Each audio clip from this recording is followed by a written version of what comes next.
Olá, bem-vindos ao canal Via Veritas et Vita, Caminho, Verdade e Vida. Essa é a nossa primeira postagem de 2020. Aproveito para desejar a todos um ótimo ano, um feliz ano, e que nós possamos esse ano se dedicar mais às coisas de Deus, que essa é a nossa opção. Se isso que nós vamos viver na eternidade, é bom que a gente já comece treinando. E voltando um pouco, dentro daquilo que nós partilhamos na última catequese, na catequese 5, lá eu partilhei com vocês assim, a grandeza que existe de abertura de Deus para nos receber no seu corpo e no seu sangue, E que então a gente possa aprofundar o nosso conhecimento de forma também a ter uma abertura em nós, para receber em nós o corpo e sangue do Senhor, e mais que corpo, sangue, alma e divindade de Jesus que a gente recebe na Eucaristia, e poder então viver bem todo momento da nossa vida, mas principalmente quando a gente estiver celebrando aquilo que a gente vive na vida, quando nós estivermos no culto, no ato da adoração, na Santa Missa, no momento da Eucaristia, que a Eucaristia significa ação de graças.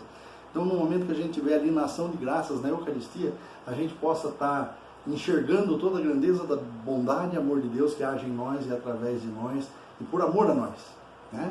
Então, veja, nessa última catequese eu tratava um pouco com vocês dessa realidade onde o Senhor nos chama a uma aliança, e é uma aliança indivisível, é uma aliança que Ele não rompe. Quem pode romper somos nós, mas o Senhor não, porque Ele é Deus e é fiel, Ele não pode se desdizer. Nós podemos, a gente faz muito, a gente fala uma coisa, faz outra, promete uma coisa e não faz. O ser humano é capaz disso, mas Deus não. Então só existe uma possibilidade da gente se afastar do amor de Deus, a gente tomar uma opção de se afastar do amor de Deus. Ele não cogita essa possibilidade. Tanto que quando o homem rompe com Deus pela desobediência lá atrás, lá na origem, lá no Jardim do Éden, o que acontece? Deus fica buscando meios de estar trazendo o homem e a mulher de volta para a sua vida, para a convivência com Ele, na convivência na sua graça, na sua plenitude de graça. E isso se dá quando? Quando o próprio Filho de Deus se fez homem, Ele nasceu de mulher como todo homem, Ele se fez homem, embora sendo Deus. Ele não deixa de ser Deus, mas Ele não se serve do fato de ser Deus para facilitar a vida dele aqui. Ele viveu em tudo como um ser humano, mostrando para nós que é possível sim o humano ser filho de Deus. Todas as vezes que Jesus se refere a Ele se diz o Filho do Homem. O Filho do Homem, ele nunca fala assim, não, o Filho de Deus. Ele teve momentos em que ele se apresenta e deixa claro que ele é Filho de Deus, porque os próprios demônios diziam, sabemos quem tu és o Cristo, o Filho ungido de Deus. Mas o que acontece? Jesus não se valeu disso. Ele viveu em tudo a condição humana, mostrando que a graça que Ele nos concede, nos assiste para vivermos na dignidade de filhos de Deus. Mas Ele não se serviu disso, por exemplo, quando Jesus, logo que nasceu, foi ameaçado, e seria morto por Herodes, que mandou matar todas as crianças abaixo de 2 anos, e José sonha, e o anjo Gabriel diz a ele, toma o menino e a mulher e vão para o Egito. Ele levanta, cata a Santíssima Virgem e o menino, põe no burrinho, pica a mula, vamos para o Egito. Não ficaram lá fazendo uma corrente de oração, e nós vamos rezar, pedindo que o Senhor se manifeste, o seu braço poderoso e nos livre do mal. Não vai, não fez isso. Ele fez o que tinha que fazer, ele fez o que o anjo mandou. O anjo mandou, fica aí rezando que você vai ter vitória, irmão, você vai vencer a peleja. Não, ele fez o que ele tinha que fazer, ele foi embora com o pai dele, ele não tinha escolha, porque ele se submeteu em tudo à vontade de Deus. E a vontade de Deus é que ele fosse filho do pai adotivo José e fruto do ventre da Santíssima Virgem Maria. Então, quando ele se coloca à nossa disposição pela Eucaristia, na Eucaristia, ele se dispõe, além daquilo que ele já fez em nós pelo nosso batismo, que é nos desposar a nossa alma, ter a nossa alma como esposa, ele vem e sela esse compromisso na Eucaristia, como acontece no matrimônio, tanto que o sacerdote vai levantar a Eucaristia bem... meu Deus, agora deu branco. Felizes os convidados para a ceia do banquete nupcial do Cordeiro. né? Felizes vocês que são convidados para participar da ceia nupcial do Cordeiro. Essa ceia nupcial do Cordeiro é com a igreja, é conosco.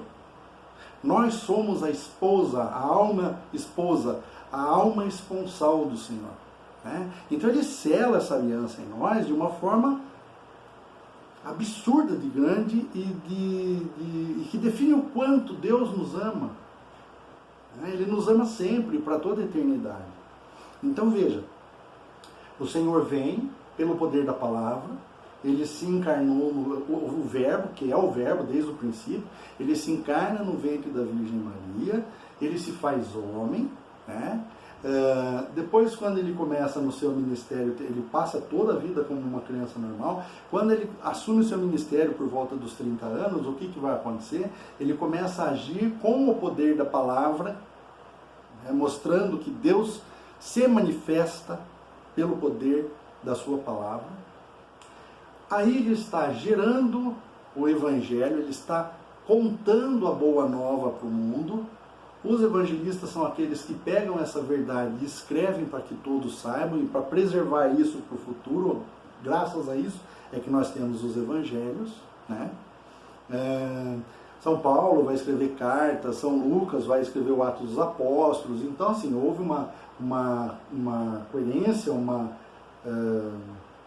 cuidado, né, em preservar tudo isso de forma escrita, para que pudesse estar sendo transmitido, não só oralmente, mas também por escrito.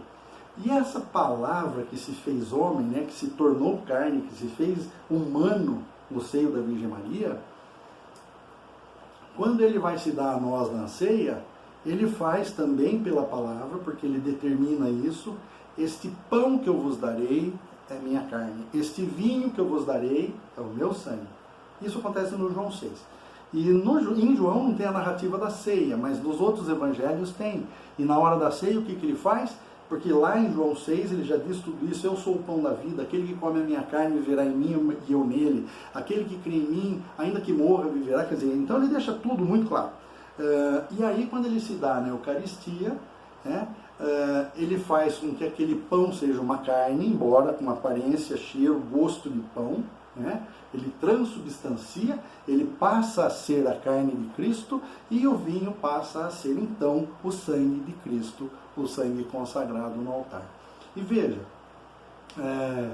o Verbo que se fez carne, depois se fez por própria força do Verbo pão, que na realidade é carne, por nós, por amor de nós. Ele não se dá num pedaço de bife, num cálice cheio de sangue, para não ferir a nossa percepção, né? Os nossos sentidos. Até nisso ele é fantástico, absolutamente Deus, né? E ele se esconde no véu, com o véu do pão, né? Ele se esconde com o véu do vinho, para que nós estejamos tranquilos em chegar diante dele. Porque se nós tivéssemos a visão plena, a visão beatífica do Filho de Deus glorioso, no estado em que ele se encontra hoje junto do Pai, a nossa humanidade não teria muita opção. E ele não estaria cuidando da nossa liberdade. Então por que Deus não se mostra claramente? Porque não sobraria jeito de alguém dizer: eu não quero Deus, eu não estarei com Deus. Então o que acontece? Ele se vela e se dá a conhecer aqueles que têm fé, aqueles que acreditam. Se creres, verás. Não é que se veres, crerás, né? Mas se tu creres, tu verás. Então veja, o Senhor nos chama a um ato de fé, e eu quero falar rapidamente sobre isso, eu não quero alongar o vídeo, quero fazer no máximo 10 minutos, porque os outros estão tudo com 20, 21, fica muito pesado, eu sei. Eu quero fazer no máximo 10, 11 minutos, mas eu preciso falar disso. É de se notar que nesses tempos o que mais tem atacado as pessoas são dúvidas de fé. E é necessário que nós sejamos fiéis, é necessário que nós sejamos firmes naquilo que nós sabemos que é a verdade revelada à igreja. Nós não podemos hesitar, e o inimigo usa muito disso para nos abater. As verdades que são ditas pela igreja como verdades eternas de fé, aquelas verdades que são dogmas, essas verdades que são mostradas pela Igreja Católica há 2000 anos, não creiam nas mudanças boas que estejam propondo. Sejamos fiéis àquilo que é autêntico magistério da igreja, porque não faltarão pessoas bem intencionadas, supra iluminadas, para querer ser mais luz do que Jesus, para querer ser mais verdade do que Ele, para querer ser mais caminho do que Ele, para querer ser mais vida do que Ele. Alto lá. Só existe um caminho, verdade e vida. Via veritas et vita. Só existe um e é o Senhor. Ele disse, eu sou o caminho, a verdade e a vida. Então não estamos procurando outro. Nem que se apresente. E se apresentar é o caso de, por fidelidade, dizermos, eu tenho o meu Senhor, eu sei em quem eu creio, está ótimo por aqui. Não preciso de nada. Nada pode acrescentar aquilo que nós já temos. Nós já temos o máximo. Porque o Senhor se dá a nós totalmente. Ele se dá a nós na Eucaristia, em corpo, sangue, alma e divindade. Ele se deu na cruz por nós. O que é que agora, então, Ele vai nos negar se nós formos fiéis? A palavra fé, no latim fides, é o mesmo radical de fidelidade. Fidelidade. Então, quando eu tenho fé, eu sou fiel a Deus e Deus se agrada, porque Deus ama aqueles que confiam na sua bondade, no seu amor e na sua misericórdia. Que esse ano de 2020 nosso possa ser recheado de todas as graças e bênçãos de Deus, com a nossa consciência clara e com a nossa vontade direcionada para Deus. Que nós possamos receber a Eucaristia sabendo que faltar à missa ao domingo é pecado grave. Nos leva ao inferno morrer em pecado grave. Porque o Senhor se dá a nós sem medidas. Se nós nos entregamos a Ele, quanto mais nós nos entregarmos, mais nós estaremos recebendo desse Deus que é todo amor. Beleza? Então, na próxima catequese, nós vamos estar continuando sobre esse assunto e pedindo a você que você possa consultar na internet um documento da igreja, uma encíclica, qualquer coisa assim nesse sentido, não qualquer assunto, mas documentos oficiais da igreja que tratem sobre a Eucaristia e postar no comentário. Se você ainda puder colocar o link do que você achou, para que outras pessoas também possam entrar lá e saber mais sobre a Eucaristia, aprender mais, conhecer mais, porque quanto mais a gente conhece, mais a gente ama. Ninguém ama o que não conhece. E ainda fazer o pedidinho de sempre, chatinho, mas necessário. Eu queria pedir que você pudesse dar o seu ok, ou o seu gostei ou não gostei, não tem problema, mas diga o motivo pelo que você gostou, pelo qual você não gostou, e que você pudesse também estar compartilhando, que é uma forma de você estar evangelizando, e ajudando o nosso canal a ser mais conhecido. Não queremos ter fama, mas queremos que o nosso Senhor seja muito conhecido e amado. Então eu peço esse favor a você, que você possa dar aí o seu ok, ou o seu não gostei, mas que você também possa, se gostar, compartilhar, e se inscrever no nosso canal e acessar o sininho. Então peçamos a Deus que nos abençoe, em nome do Pai, do Filho e do Espírito Santo. Amém. Tenham todos um bom dia.